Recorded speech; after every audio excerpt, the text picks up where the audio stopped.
My interest in architectural photography began during my education and career in interior design. To date, I have been influenced by architects who have similarities in conveying elements of abstract geometry and ambiguity within their design. The two-dimensional plan reflected in the background was a project of an exhibition I proposed, named Architect's Relationship with Geometry. In relation to my current practice, the influences are reflected in my project, Capturing Fragments. Based on 4 architects who have inspired me throughout and have achieved recognition through winning the Pritzker Prize, an award that honours an architect for their demonstrative work that combines qualities of talent, vision and commitment by producing consistency, significant contributions to the built environment through the art of architecture. Within this body of work are 2 themes for each architect, a set of captured crop frames highlighting the geometry and ambiguity. The storyboards created are intended to reflect the design process that occurs during the preliminary stages before the concept is finalised. With the project moving towards a more abstract medium, the linear forms and shapes are placed into a collage to create landscapes. Appropriated images have been incorporated as a reflection upon the architect's influence and inspiration.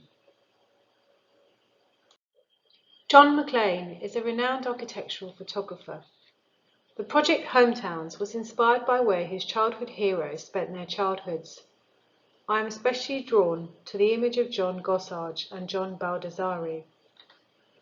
He describes the effect of the melting snow as, for instance, snow melting to reveal an object or shadow moving across a path as the earth rotates. Through his documentation and interpretation of these environments, the work expresses how they may have previously been experienced and abstracted in the work of those that he admires. I can relate to this concept as my body of work is inspired by artists who have influenced me. By producing crop frames with creative angles in black and white, there is emphasis on the geometry to reveal the complexity behind the design, and this in turn will honour the architect's innovation. As demonstrated here by Lucien Herve, who was a French photographer and notable for architectural photography, beginning with his work for Le Corbusier. Combining a humanist outlook with an architect's eye, his characteristic style of crop frames, oblique views and pared down composition, moving towards abstraction, distinguished his work from his other contemporaries. This module has been extremely beneficial in introducing methods and methodologies.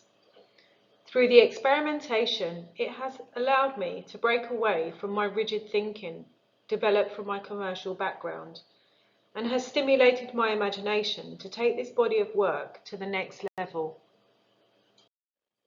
For instance, I was drawn to the work of Corinne Vionnet from her photo series, Photo Opportunities. Vionnet uses famous landmarks throughout the world of popular tourist destinations and creates the impression as to how these places are represented and how we perceive them in our own minds. They are composed of several points of view, leaving the conversation open to how they connect us. By combining a set of staircases with the fragments, I wanted to showcase the contrast of the black and white steel bridges, with emphasis on the staircases lit up with glowing light, defining the linear forms and geometry. And inspired by M.C. Escher's lithograph print, Relativity, in which the normal laws of gravity do not apply. Experimenting with methodologies, I used appropriated images from my Daniel Libeskind series to produce an abstract. By physically cutting out these fragments, I scanned them into Photoshop to create my own landscape, with the outcome reflecting the deconstructivist and cubist movement in the image. Anastasia Samoylova was an inspiration. Her artistic practice is known for her bold repurposing of tools and strategies related to digital media and commercial photography. Her concept is inspired by interrogating the notions of environmentalism, consumerism, and the aesthetic. I could also see the relationship between cubism and deconstructivism in the composition of her landscapes. I recently came across the work of Jim Tansley, an abstract artist who produces paintings and drawings. His approach involves creating order out of chaos to arrive at a unique image. Being drawn to the Black and White Veil series, I could identify with his methods of finding design and form that speaks to him. Bringing this series of abstracts has developed my body of work during this module. My intention is to create a sense of balance and harmony and express this through the landscape I have designed by using architecture as a tool. In addition to strategies, being introduced to the three surfaces has also been beneficial with regards to exhibition, publication and workshop ideas. Unfortunately, due to time constraints and insufficient contacts, I wasn't able to produce a physical exhibition at this stage. However, it was good to think about, and looking at ideas on the forum suggested by my peers opened my eyes to the options that were available to us. The experience of visiting Arles was very insightful and inspired me with regards to ideas for presenting as an exhibition, and the vast array of book publications were very informing. Besides the quantity and quality of the work, it was great to see a variety of eclectic exhibit spaces that were so relevant to each project. During week 6 of our challenge, we were asked to produce a model of an exhibition space. Inspired by Nung Walsh's Saigon blueprint of exhibits in the home, I created a theoretical model by using my stairwell to exhibit work. Although the space consists of a typical white wall gallery style, the design being modern would work with my subject of architecture, and perhaps this may be an option going forward.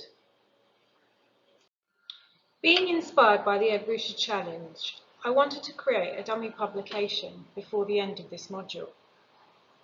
As the work is aimed at a specific audience, it needs some form of explanation, and a book format would work well in conjunction with an exhibition.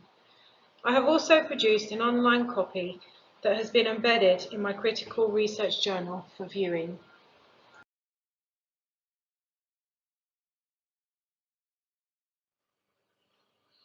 Reflecting back on this module has been a great experience, and I have really enjoyed the challenges. I have gained considerable knowledge of alternative methods and methodologies that have taken my project to another dimension.